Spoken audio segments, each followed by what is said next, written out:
woman suddenly spotted a man outside her window, and even more terrifyingly, that guy was masked. He looked like a professional robber.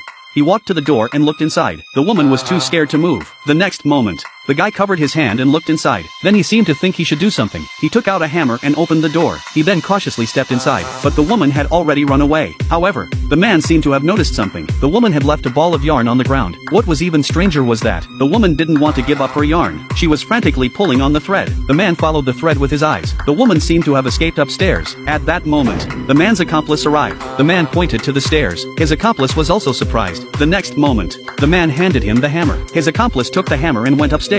Then they followed the yarn forward. This time, they ended up in the bedroom. The man opened the door and found the sweater on the ground. They cautiously stepped inside. Then they slowly knelt down and lifted the bedsheet. Another robber suddenly opened the cabinet, but they found that the woman wasn't inside. The accomplice was extremely frustrated. Where had the woman gone? But then he seemed to notice something. He signaled to the man. Then the accomplice slowly approached the curtain. The next moment,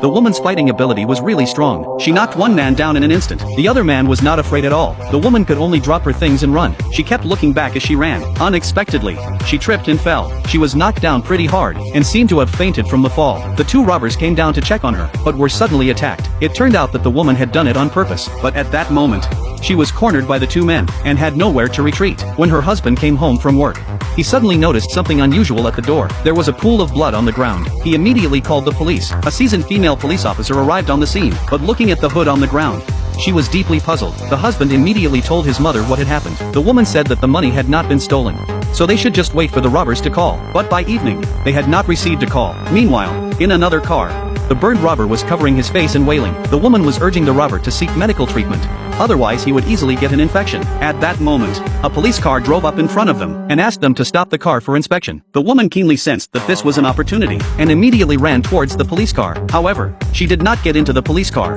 but ran to the gas station to look for scissors. When the police saw her, they immediately went to help her. Just as the belt was cut, the light suddenly went out. It was obvious that the kidnappers had cut off the power supply. The woman quickly opened a bucket of lubricant, and poured it at the door. She then picked up a bunch of glow sticks. The sound of shattered glass echoed. The woman realized it was a bathroom, and cautiously pushed the door open to check. Suddenly, she heard heavy breathing. The woman knew it was the robber, and closed the door to return. She brought back 2 bags of ice,